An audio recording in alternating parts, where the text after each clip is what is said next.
بسم الله الرحمن الرحيم ألم تر كيف فعل ربك بأصحاب الفيل ألم يجعل كيدهم في تضليل وأرسل عليهم طيرا أبابيل ترميهم بحجارة من سجيل فجعلهم كعصف مأكول بسم الله الرحمن الرحيم لإيلاف قريش إيلافهم رحلة الشتاء والصيف فليعبدوا رب هذا البيت الذي أطعمهم من جوع وآمنهم من خوف بسم الله الرحمن الرحيم أرأيت الذي يكذب بالدين فذلك الذي يدع اليتيم ولا يحض على طعام المسكين فويل للمصلين الذين هم عن صلاتهم ساهون الذين هم يراءون ويمنعون الماعون بسم الله الرحمن الرحيم إنا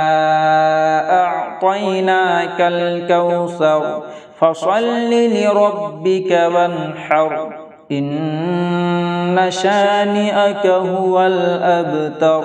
بسم الله الرحمن الرحيم قل يا أيها الكافرون لا أعبد ما تعبدون ولا أنتم عابدون ما أعبد ولا أنا عابد ما عبدتم ولا أنتم عابدون ما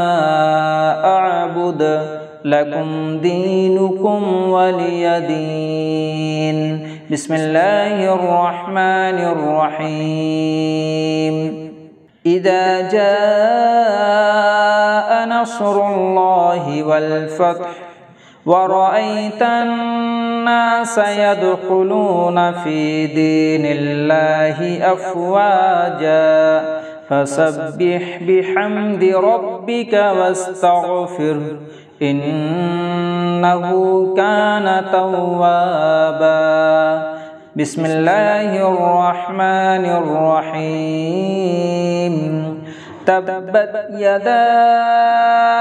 أبي لهب وتب ما أغنى عنه ماله وما كسب سيصلى نارا ذات لهب وامرأته حمالة الحطب في جيدها حبل من مسد بسم الله الرحمن الرحيم قل هو الله أحد الله الصمد لم يلد ولم يولد ولم يكن له كفوا أحد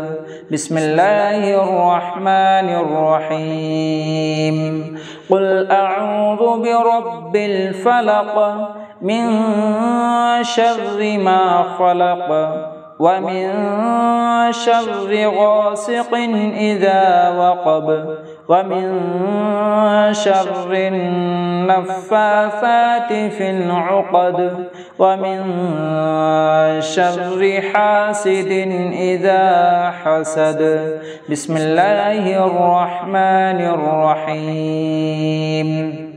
قل أعوذ برب الناس ملك الناس إله الناس من شر الوسواس الخناس الذي يوسوس في صدور الناس من الجنة والناس